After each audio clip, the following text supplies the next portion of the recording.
CEO, and it's not exactly what I started out to be. I mean, I just wanted to be some guy who was going to be proud of the work that I do and be happy doing it each and every day. And so now when people start at our company, I go through an onboarding meeting. I go through our mission and vision and values with them. And so I start with our values. It's kind of our foundation.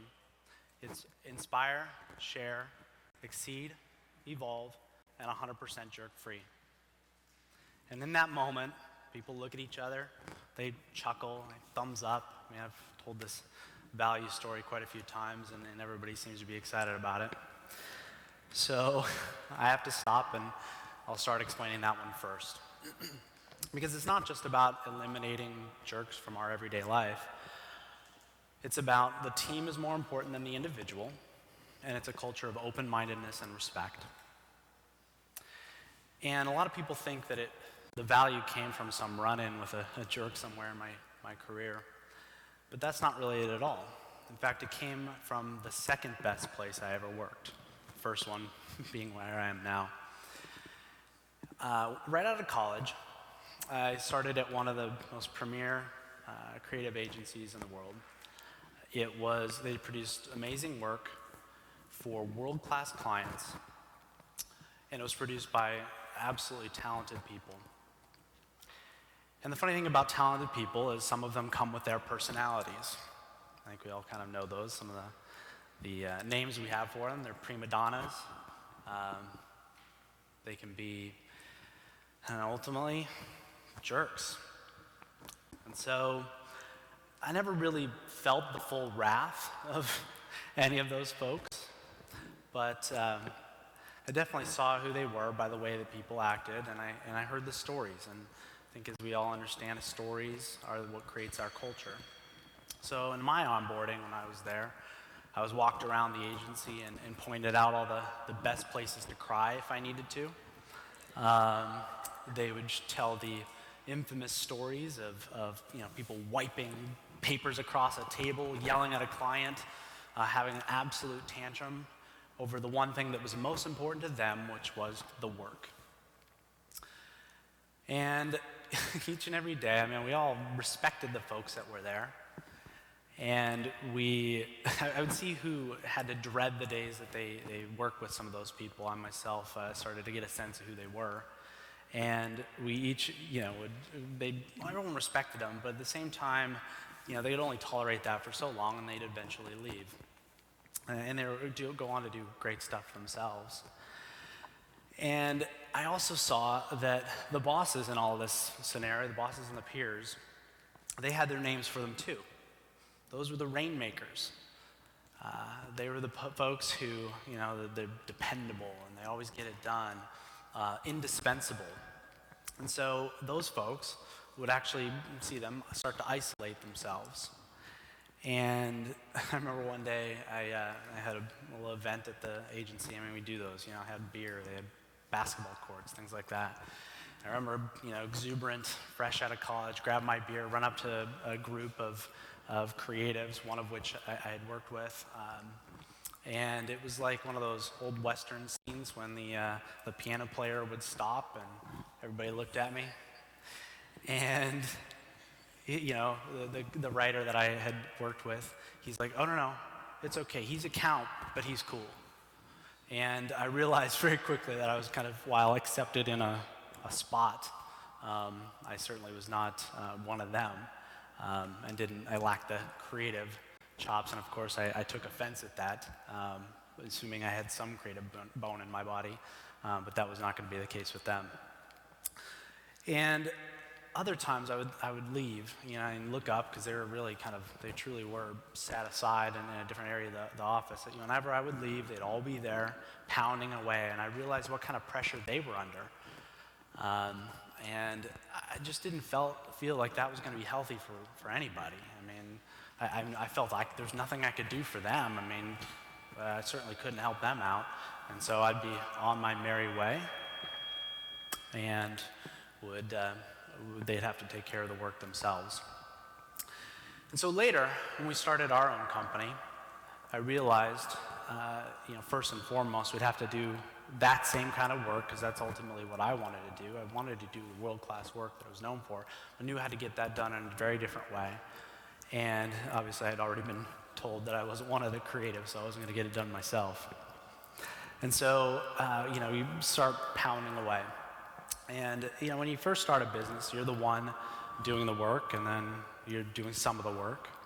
And then you're managing people doing the work, and then managing managers doing the work. You get the idea. And you start getting farther and farther away from it. And at that point, you realize you have to establish a set of values, because there's a point to all of this. There's why we wanted to do all of it. So that's when we started our core values. And we started on that exercise. You can picture a group of us, doing very serious work in a very serious conference table at an off-site somewhere, which was not being taken very seriously. And we have a lot of fun when we do that. And we were talking about how we wanted to do our work. And we were bantering. I told some of the stories that I told you guys. I said, boy, I don't want to be all to be on me or any one of us. We want to be able to take a vacation every once in a while. We certainly wanted to do the best work that we can possibly do. And we want to enjoy each and every day that we're here doing this. I mean, that's the point. And I like all you guys, and I don't want you guys to leave. So one of the guys through all of this, of course, he's the one, Kelly, he's on the computer, projector, and he writes 100% jerk-free. And, we're still going on, and you look up there, and of course you just start laughing. I mean, really?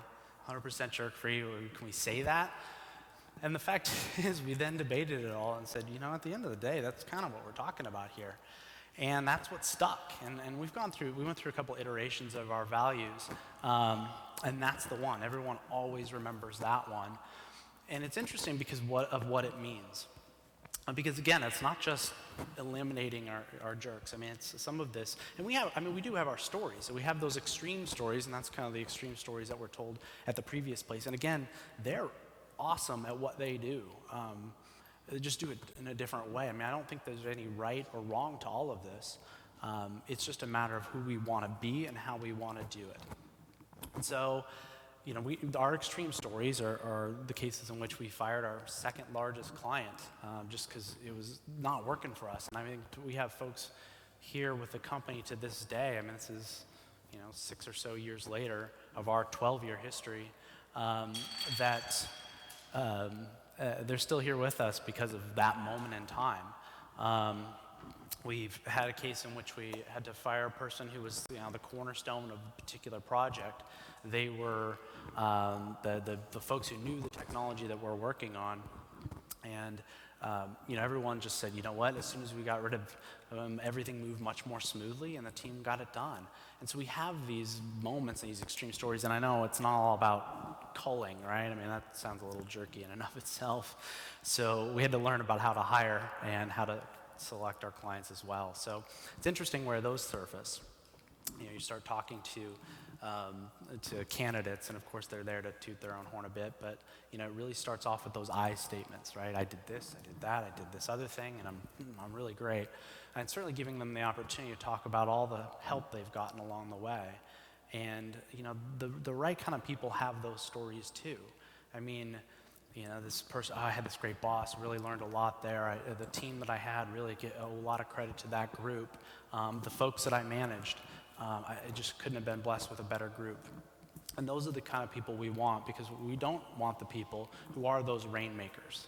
We want the people where the tide seems to rise around them wherever they go, because that ultimately gets the group together. It gives us the scalability that we need.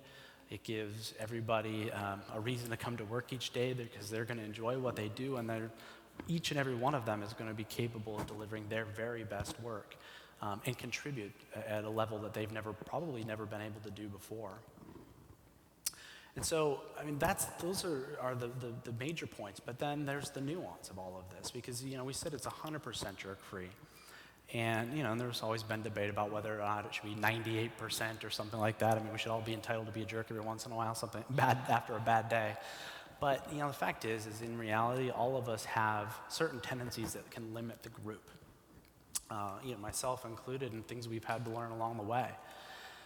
And so, we recognize the fact that it doesn't mean that there won't be conflict, for example. I mean, you're talking to, when you do that onboarding meeting and there's, a bunch of interns wide-eyed staring at you like, okay, I shouldn't be a jerk. It doesn't mean there won't be conflict. It doesn't mean that you're not going to disagree with the approach that we're taking or something like that. Because at the end of the day, we're here just to make things better. And I mean, it's an amazing circumstance when you've got the person next to you who's not trying to be better than you, just trying to make things better.